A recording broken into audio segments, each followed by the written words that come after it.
नमस्कार, मैं हूँ आरती और आप देख रहे हैं हिंदुस्तान मेल न्यूज, जिसमें अब होगी मुद्दों की बात सच के साथ। इंदौर में एक बेरहम पिता ने अपनी 8 साल की बेटी की पीट कर हत्या कर दी। शोर सुनकर पड़ोसी मौके पर पहुंचे तो वहां बेटी को कंधे पर लाद कर घर से बाहर ले जाने लगा। मासूम की हालत देखकर गुस्से में आए लोगों ने उसकी धुनाई कर दी। इसके बाद उसे पुलिस के हवाले कर दिया। पूरा मामला इंदौर के द्वारकापुरी थाना क्षेत्र के ऋषि पैलेस का है। यहाँ रहने वाला राकेश देर रात नशे की हालत में धुत होकर घर पहुंचा। नशे की हालत में परिवार वालों से झगड़ा करने लगा। इसी बीच अपनी 8 साल की बेटी संध्या से मारपीट शुरू कर दी। उसने बच्ची का सिर दीवार से मार दिया। वहां बचने के लिए चीखती चिल्लाती रही, लेकिन बेरहम पिता ने रहम नहीं किया।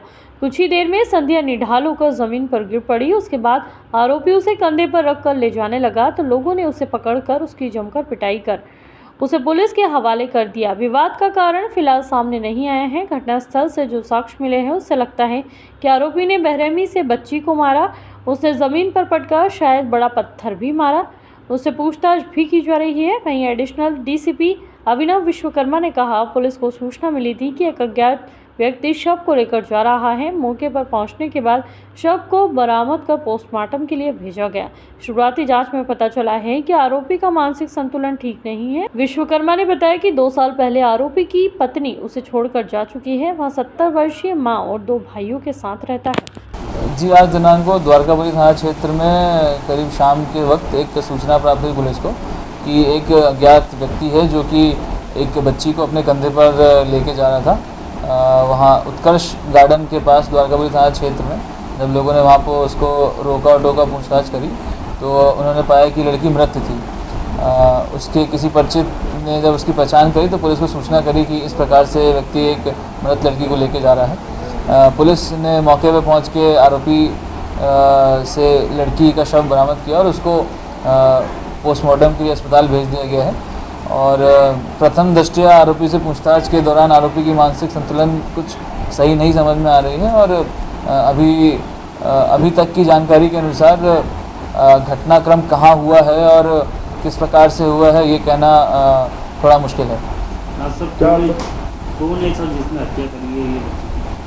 अभी जो बच्ची की डेड बॉडी है बस वो उसके पिता से बरामद हुई है। अभी बच्ची की हत्या कहाँ हुई है और किसने करी है इसकी जांच अभी जारी है। जल्द से जल्द इसका खुलासा करेंगे। बैकग्राउंड क्या है? ये मजदूर वर्ग के हैं ये दोनों और जो इसका पिता है वो मजदूरी करता है घर के पास में ही और बच्ची की उम्र लगभग 7-8 साल की है। सर ये जो बच्चे ये बताया जा रहा है कि सर इसके पिता ने हत्या की है, अभी सभी मामलों पर जाँच की जा रही है। प्राथमिक तौर पर ये समझ में आ रहा है कि इसके पिता का भी मानसिक संतुलन सही नहीं है और क्या घटनाक्रम है इसकी जांच करने के उपरांत ही इसको क्लियरली कहा जा सकता है। परिवार से भी कुछ पूछताछ में सामने आया? सभी से पूछताछ की जा रही है। शिवपुरी में सोमवार सुबह करीब 5 बजे छात्र छात्राओं से भरी बस पलट गई। हादसे में ड्राइवर और एक छात्र की मौत हो गई। बताया जा रहा है कि बस के आगे चल रहे ट्रक का टायर फट गया था। इसके कारण ट्रक लहराया और इसी दौरान पीछे से आ रही बस उससे टकरा गई। टक्कर मारते ही बस 5-6 पलटियां खा गई। बच्चों में चीख पुकार मच गई। दरअसल 36 सीटर बस में 40 बच्चे, 10 टीचर और स्टाफ सवार था। करीब 25 छात्र छात्राएं और स्टाफ घायल है। घटना देहात थाना क्षेत्र के बांसखेड़ी गांव के पास 4 लेन हाईवे की है। सभी छात्र छात्राएं नर्मदापुरम के बताए जा रहे हैं जो 11 जिलों में वनवासी लीला का कार्यक्रम करने के लिए निकले थे। 3 कार्यक्रम बच्चे कर चुके थे। चौथे कार्यक्रम के लिए ग्वालियर से शाजापुर के लिए जा रहे थे, तभी यहाँ हादसा हो गया। शाजापुर जाने से पहले बच्चे नीमच, मंदसौर और ग्वालियर में वनवासी लीला का मंचन कर चुके थे। यह कार्यक्रम मध्य प्रदेश संस्कृति विभाग की ओर से विभिन्न जिलों में आयोजित किया जा रहा है।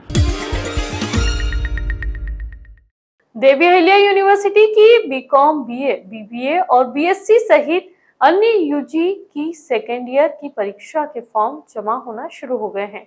जो तकनीकी समस्या आ रही थी अब वह दूर हो गई है। संभवतः 10 जून तक बचे हुए सारे छात्र आवेदन कर लेंगे। अगले सप्ताह टाइम टेबल भी घोषित हो जाएगा। 46,000 नियमित छात्र इसमें शामिल होंगे। मार्कशीट, डिग्री, माइग्रेशन भी बनने लगेंगे। हड़ताल के कारण ही यूनिवर्सिटी के नालंदा परिसर से रोजाना 700 से ज़्यादा छात्र निराश लौट रहे थे। हर दिन 300 डिग्री बनकर डाक से छात्रों को भेजी जाती थी, लेकिन वह 8 दिन से नहीं बन रही थी। अब यह काम शुरू हो जाएगा। हड़ताल खत्म होने के कारण स्थगित सारी एग्ज़ाम फिर शुरू हो जाएगी। इसके साथ ही यूजी सेकेंड ईयर और बीए एलएलबी फर्स्ट सेमेस्टर की परीक्षाओं का रास्ता भी साफ हो गया है। यूजी फर्स्ट ईयर के आखिरी के 4 पर्चे स्थगित हो गए थे। अब बुधवार तक इसका नया शेड्यूल जारी होगा। ऑनलाइन खरीदारी और सोशल मीडिया पर बड़ी सक्रियता के खराब परिणाम अब आने लगे हैं। भोपाल साइबर क्राइम के हेल्पलाइन पर इस साल जनवरी से अप्रैल के बीच आई 492 शिकायतों का पुलिस ने विश्लेषण किया है और इसमें सामने आया कि इन दिनों सबसे ज्यादा साइबर फ्रॉड 18 से 25 वर्ष की उम्र वाले युवाओं के साथ हो रहा है। इनमें भी सबसे ज्यादा ग्रेजुएट युवा ठगी का शिकार हुए हैं। पुलिस अफसरों का मानना है कि पीयर प्रेशर यानी साथियों का दबाव और ज़्यादा टेक्नो फ्रेंडली होना इसकी बड़ी वजह है। युवा अक्सर सोचते हैं कि मेरे किसी दोस्त ने घर बैठे ऑनलाइन इनकम बढ़ा ली तो मैं भी कमाई का यही रास्ता अख्तियार करूंगा, और इसी फेर में वो ठगी का शिकार हो जाते हैं। डीसीपी क्राइम श्रुतकीर्ति सोमवंशी का कहना है कि पहले बुजुर्ग लोग जालसाजों के निशाने पर रहते थे। वजह यह थी कि वे ज़्यादा इंटरनेट फ्रेंडली नहीं होते थे। कोविड के दौरान युवाओं का रुझान सोशल मीडिया और ऑनलाइन खरीदारी की ओर बढ़ा, इसलिए वहीं साइबर फ्रॉड का ज़्यादा शिकार हो रहे हैं। इनमें से ऐसे बहुत से केस हैं जो पीयर प्रेशर में अपनी रकम गंवा रहे हैं, यानी दोस्तों ने यदि ऑनलाइन ट्रेंडिंग से पैसे कमाए तो वो भी चाहते हैं कि मैं भी कमा लूं, लेकिन साइबर शिष्टाचार का पता न होने के कारण जालसाजों के शिकार में आ जाते हैं। शहर में सड़कों और चौराहों पर ट्रैफिक जाम बड़ी समस्या बन गया है। इसी की वजह है कि ट्रैफिक पुलिस ड्यूटी छोड़कर चालान बनाने में व्यस्त है। चौराहों पर पुलिस की टोली रसीद कट्टा लेकर चालान बनाने और इस तरह जुट जाती है कि वाहन किधर से किधर जा रहे हैं कोई फर्क नहीं पड़ता। मुख्यमंत्री की अब तक यह शिकायत पहुंची है कि ट्रैफिक पुलिस सिर्फ चालान बनाने में लगी रहती है। साल 2023 के शुरुआती 3 महीनों में पुलिस ने बीते 2 सालों की तुलना 2.5 गुना चालानी कार्रवाई की। इस दौरान 2,99,49,000 रुपए जनता से जुर्माने के रूप में वसूले हैं। 2021 में साल भर में 25,258 चालान काटे थे। इसमें 1,17,03,250 रुपए की वसूली की थी। 2022 में 24,106 चालान काटे और 1,28,29,250 की चालानी राशि वसूल की गई। ये आंकड़े बताते हैं कि पुलिस का मुख्य लक्ष्य ट्रैफिक व्यवस्था सुधारना नहीं, सिर्फ चालान से वसूली करना है। ट्रैफिक एसआई को महीने के 180 चालान का लक्ष्य है। यदि वह वीवीआईपी ड्यूटी में भी होता है तो उसे भरपाई अगले दिन करना होता है।